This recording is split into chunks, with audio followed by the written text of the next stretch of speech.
Hey loves, I'm Saer. I'm 20. I'm a queer fangirl who spends too much time on the internet. I'm Robert. I'm not quite 50. And I don't spend as much time on the internet, but I have seen way too many movies and TV shows. And this is 50v20. The podcast where we take a look at queer representation in media. One ship at a time. Okay, 90s. Ask me something about Patrick Swayze. You know of Swayze? Oh, gee.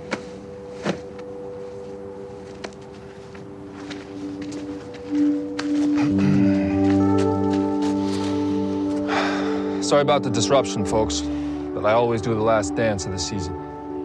This year somebody told me not to, so I'm gonna do my kind of dancing with a great partner who's not only a terrific dancer, somebody who taught me that there are people out there willing to stand up for other people, no matter what it costs them. Somebody who's taught me about the kind of person I want to be. Miss Frances Houseman. Oh, Your Majesty, the crowns of Fillory are yours. Hey, we're back. And we're talking about Quelliot from The Magicians. As we already talked, we didn't get into too many specifics last No, we episode because didn't. it was more about the show in general.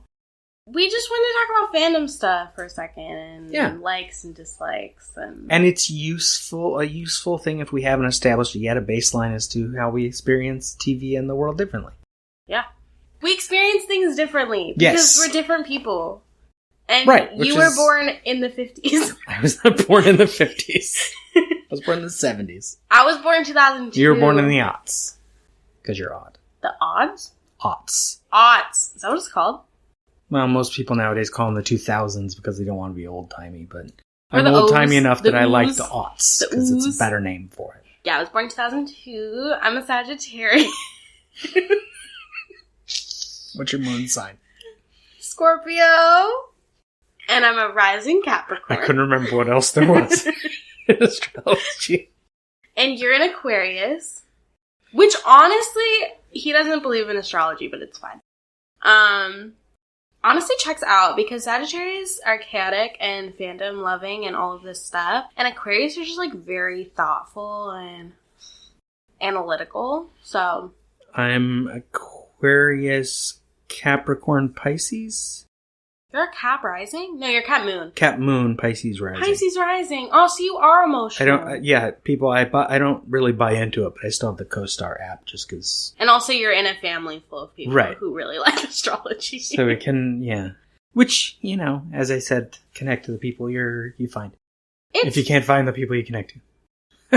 It's fun.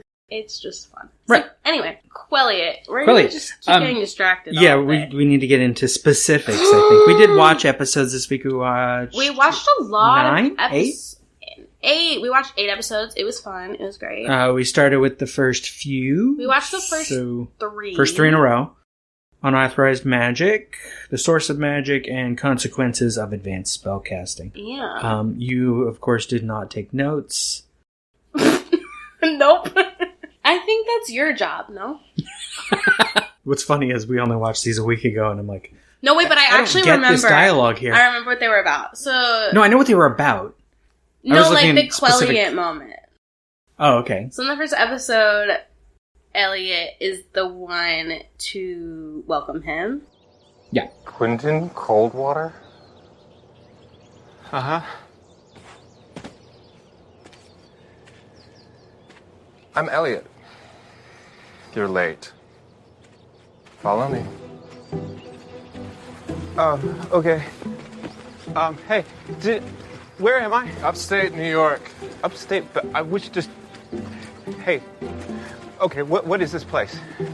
Break Bills University. You've been offered a preliminary exam for entry into the graduate program. Am I hallucinating? If you were, how would asking me help? And lead him inside and all that stuff. Yeah, I mean, to be honest, it wasn't like that much going on between them. But the fandom does like to think that he was, like, trying to, like... If I put this exchange, I didn't say who was talking. The first one identifies herself, so it's Margot. But if I wrote this down for what I think it was, when Margot meets him, she says, "Hi, I'm Margot," and then someone says, "This is him?" Oh, uh-huh. And I get, is that Elliot? Or is it still her? I don't know why I put the quote mark where I did. And then she says, "He's not that cute." Oh, or he's not that cute. I'm Margot. This is him. He's not that cute. And which means he was talking about him being cute. which means Elliot had already said something. Margot was just picking up on it. Right. Well, everyone thinks that Elliot's, like, body language when they first meet is totally Elliot trying to, like, flirt a little bit. Which is very much Elliot. Which doesn't necessarily get into, like, oh my god, love at first sight territory yet, because it's kind of just who Elliot is. Right. But, it's cute. I saw someone's breakdown of Elliot and Margot as characters, and they said Elliot is very... It was something like he's very upfront with his sexuality. Like, he'll come on to anyone, flirt with anyone. Yeah. But then he's picky about what he does, like who he actually cares about. Margot is the opposite. She takes her time to figure out if she's into you. Right. And then goes all in. Right. Yeah, and which is kind of why they work as like friends, a little duo. Yeah. Well, more than friends, because they seem to hook up with each other. But they don't have someone else around. Still friends. Oh, yeah. Yeah. They know they know what their relationship is. Right. They know who they are. Right. They're not like getting together. Their problems are... Actually, I'm not even sure what Margot's problems are. Her guy at her wedding got killed in front of her, so that's kind of not good. That's later, though. I mean, at the top of the show, we were saying they're all kind of damaged in some way, but I'm not sure if Margot necessarily is. But that's good. You need some people that aren't damaged, too. Oh. Yeah. Well, at least not outwardly so. Right.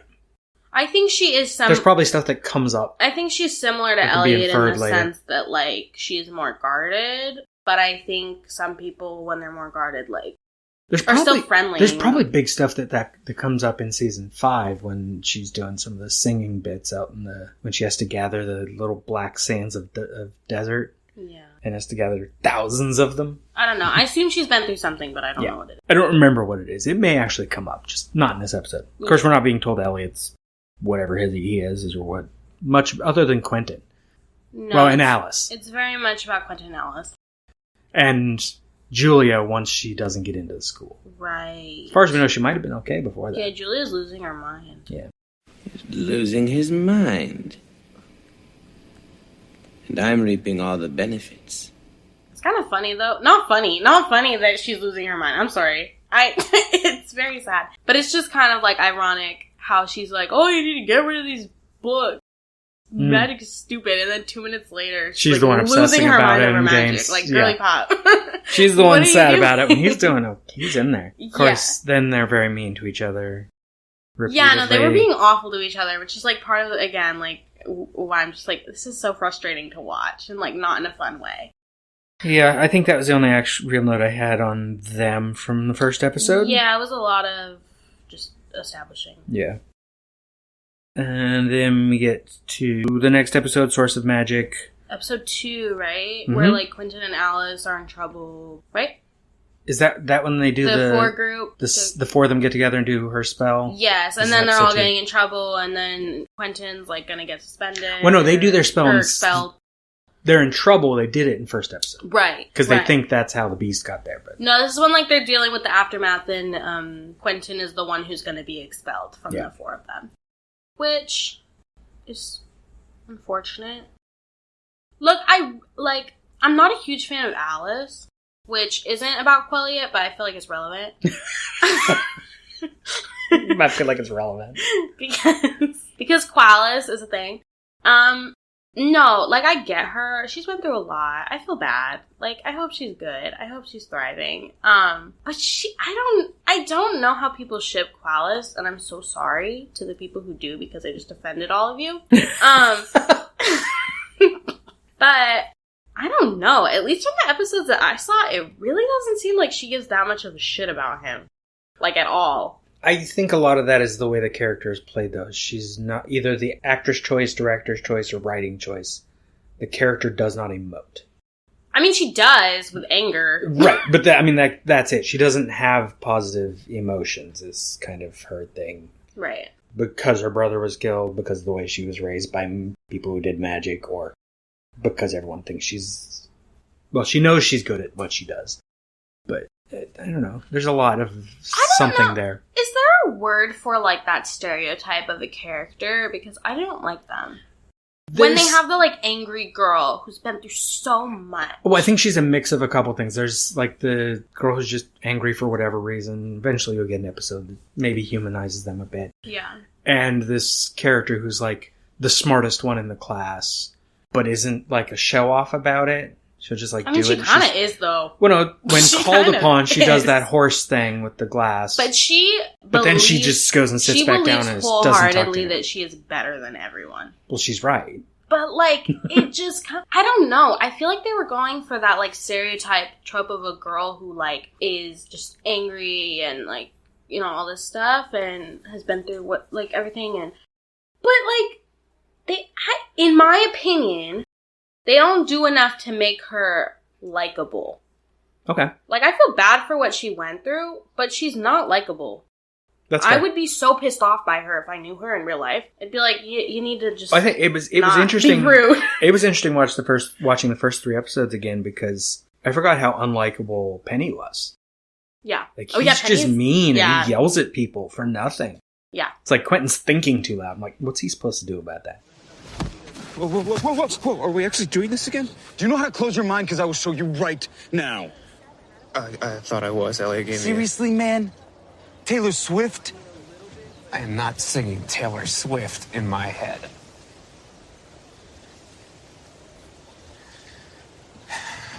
Okay. I'll work on it.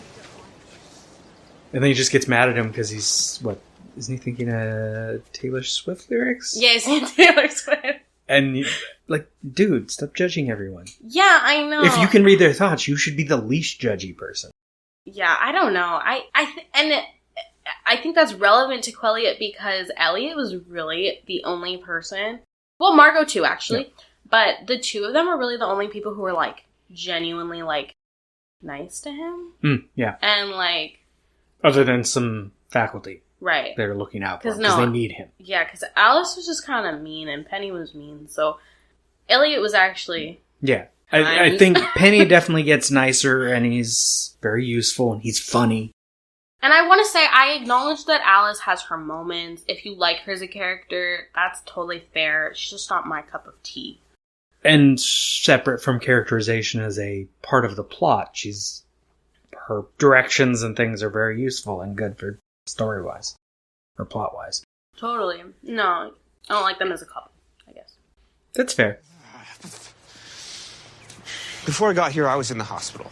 I had, I don't know, this thing that I couldn't shake where I felt like because nothing was ever not going to be pointless and empty, then, why go on? And then I got here, and it's amazing I survived as long as I did, not knowing that I was a magician. I can't go back. So, okay. There's a spell, if they question you, so they can't read your minds. I'll write it down. It's bulletproof. Thank you. Can you just help me live with myself?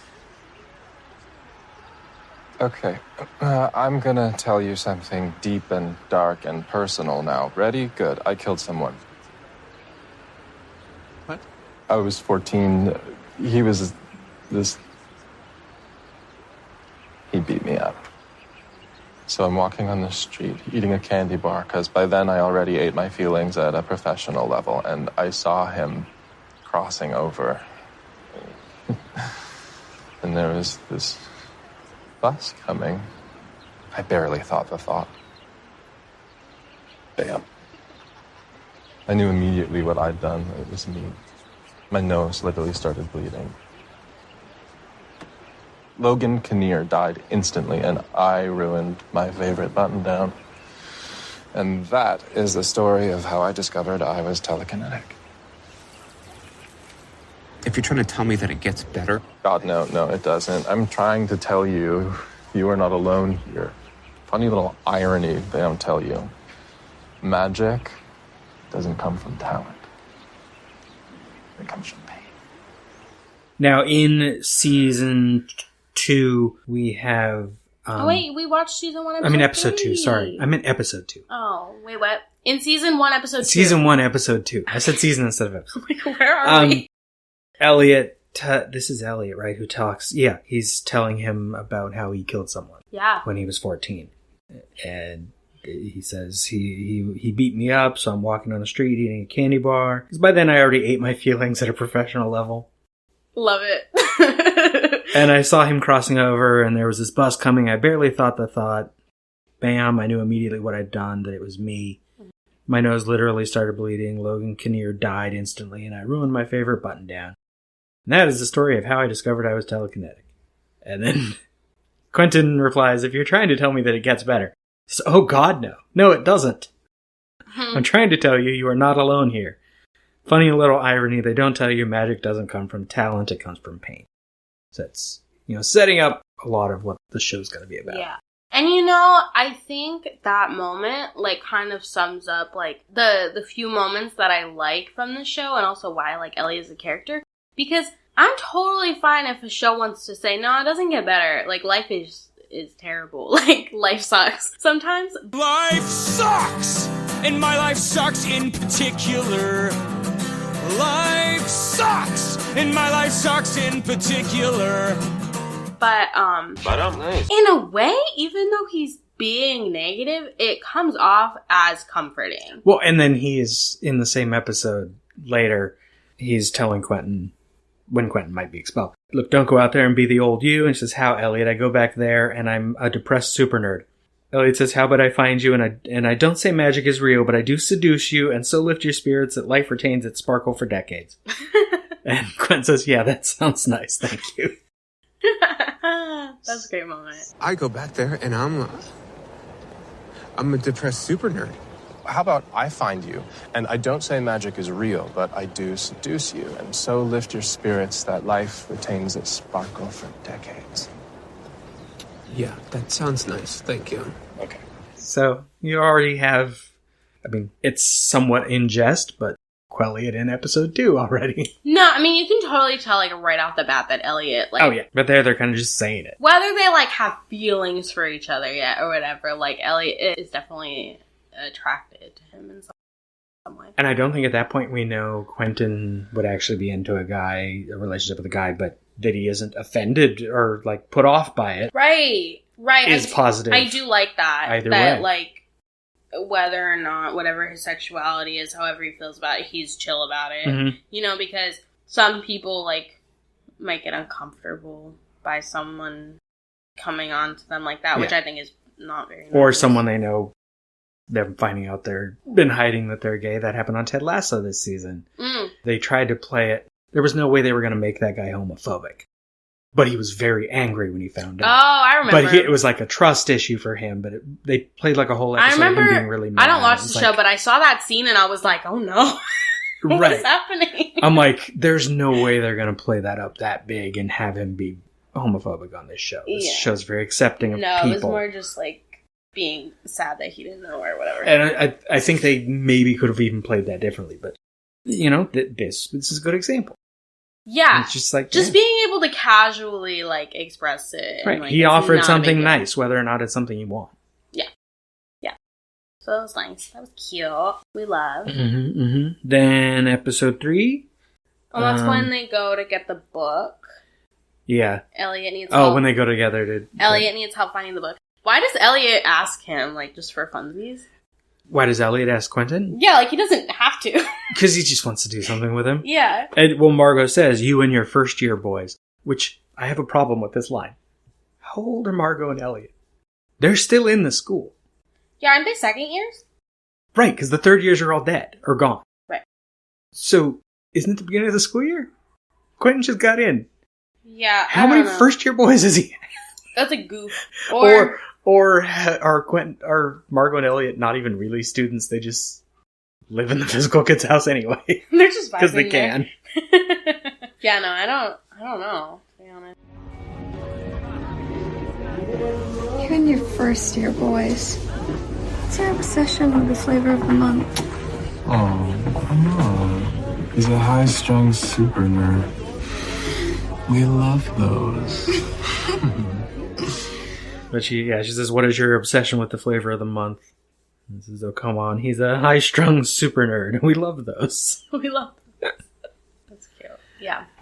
Yeah. And then the other cute bit is when they find the book. Because they have its match and the two books go together. The two books start having sex. And Elliot says, love wins. Are they? Yep. Love wins. Yeah. No, that was a good one. That was fun. We like that. Next we watched season 1, episode 11, Remedial Battle Magic, which the really only notable Quelliot related thing there is that's when they go to bed together. With Margot. We don't really see it happen. We just see the aftermath, and we know that Alice knows about it, which is not going to go well going forward. And that came from them bottling up their emotions, literally. To be fair, okay. To be fair, like, they were on, what were they? They literally bottled up their emotions, so when they drank them again when they were done, it would be overwhelming. And so basically they just, whatever emotion they were feeling was heightened. In that moment, they wanted to be together, and Alice was busy. Yeah. So wasn't that also where Margot was, like, talking to Quentin about Elliot when they were, like, lying down? And Margot was telling Quentin something like, I don't know the exact quote, but something along the lines of, like, Elliot is more damaged than he comes across as. Like, Elliot's been through a lot, etc. And, like, is getting kind of emotional about Elliot. Because I think Elliot and Margot had been having some sort of, like, friendship tiff moment. Maybe. Because weren't they, like... We skipped a bunch of episodes, so... Yeah, no, but there was some moment where, like, Elliot and Margot were like, oh, like, why aren't we friends anymore? Like, do you not love me anymore? Like, when they were, like, on the magic. Yeah, right? yeah. So they were going through things. Why aren't we friends anymore, Al? We're best friends. Can we be honest for 5 seconds, please? Honestly, I'd rather not. You don't care about me. That is stupid. We're going to Fillory to save everything. It'll all be fine. Like before, except even better. Now catch up. This is Daddy's third drink. Bambi. But anyway, so Margot was telling Quentin about all that, like, emotional stuff, and then they hooked up. So I don't know if there's, like, correlation between that, but... You know, he was talking about Chatwin's torrent. Let's be honest. There's a lot more wrong with Elliot than a broken leg.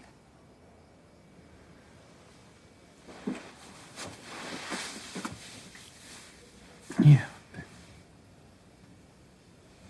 The spring didn't just fix Rupert's leg. Healed him. All of him. I mean, partly, because it's like, literally, we use it as a metaphor, bottling up your emotions. They're doing it for real. Yeah. When you hide your emotions, when they come out, they might erupt in good or bad ways. Yeah. In this case, it's sort of both. Yeah. And so, yeah, they can't help but fighting about their relationship or getting into bed together. Yeah, and then... just, they had some stuff to work through, I don't know. And then just a couple episodes later, the season premiere, season 2, Night of Crowns, they're, using flowers to find a rainbow bridge. It's all happy and fun. Yeah, that was kind of gay. We like that. Kind of gay. It was. Yeah, season 2, episode 1, right? Yeah. That episode was so cute. It had the moment where Quentin is... They're all giving each other the crowns. Yeah. Right? And it was, like, Quentin's idea. He's like, we need to do this properly. Mm-hmm. And then he calls him, like, Elliot the Spectacular or whatever. That moment's just so cute. Yeah. So I guess we just put him on. No, God, stop. I mean, we should do a ceremony. This is only going to happen once. We are becoming kings and queens, so It's important, and we should honor it. Just give me that. Neil Elliot Waugh. We should just do it. It's gonna be quick. I promise.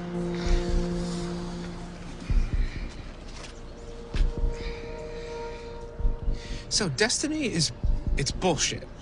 But you are a high king in your blood. And somehow that makes sense, you know? And I for what it's worth, I think that you are going to be a really good king. I dub thee, I don't know, would you say you're like more brave or merciful? I'd say I'm neither. But I still plan to be a spectacular monarch. I hereby dub thee High King Elliot the Spectacular. Oh. This feels as natural as underwear.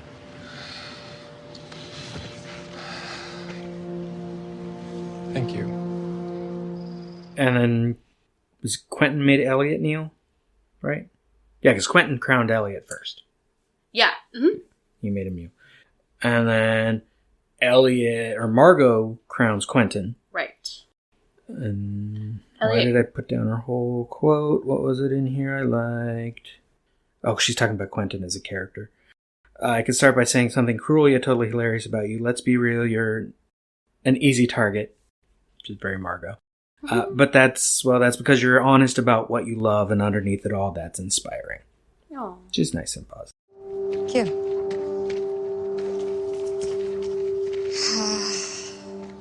I could start by saying something cruel yet totally hilarious about you. Let's be real, you're an easy target. But that's because you're honest about what you love. And underneath it all, that's inspiring. And I'm sorry, too.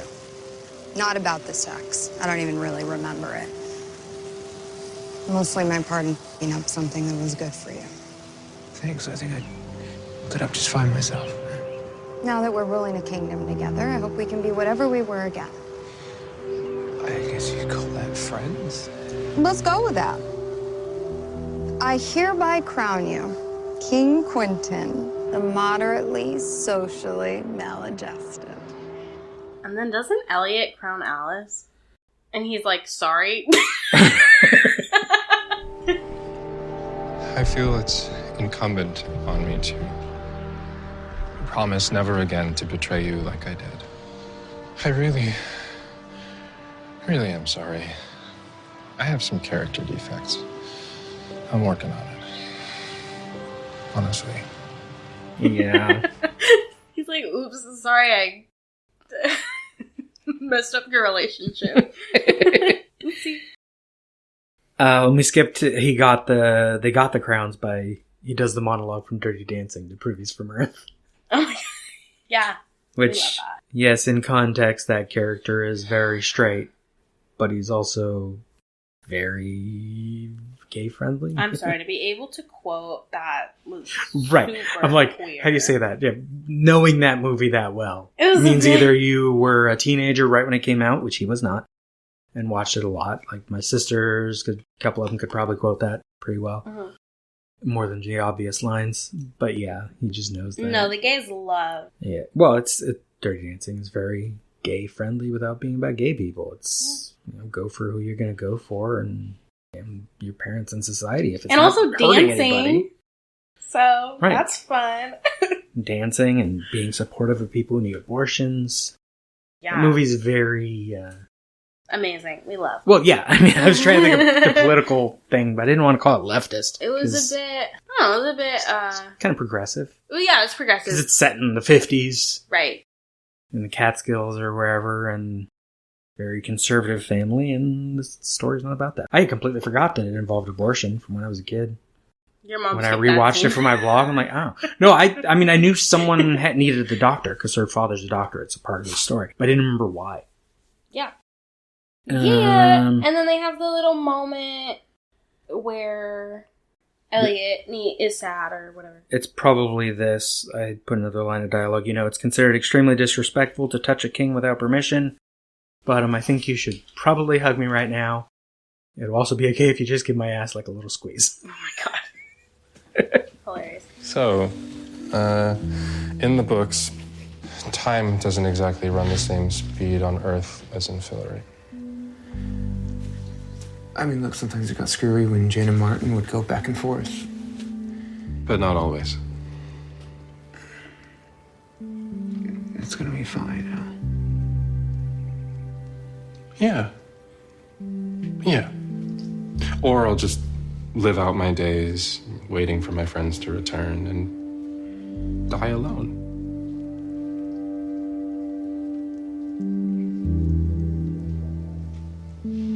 It's considered extremely disrespectful to touch a king without permission. But, I think you should probably hug me right now.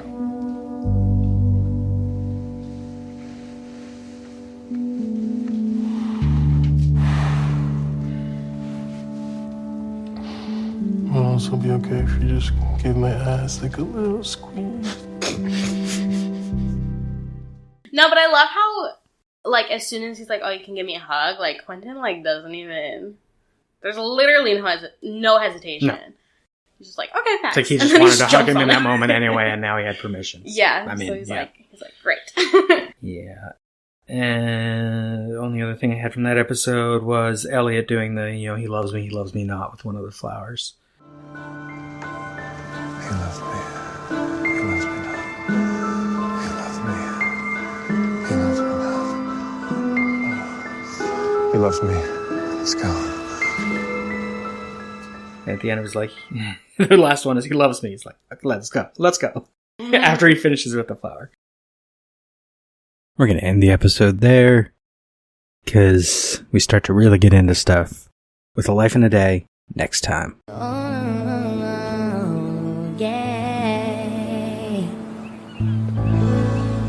Thank you for listening. 50v20 is a production of Lemming Drops Studio. You can find links to this show and more at lemmingdrops.com. Subscribe to the show and review the show on your favorite podcatcher. Join the Facebook group at Lemming Drops Studio Tour for updates. Follow the show on Twitter and Instagram at 50v20podcast. And send us gifts. And support the show at patreon.com/lemmingdrops. Bye!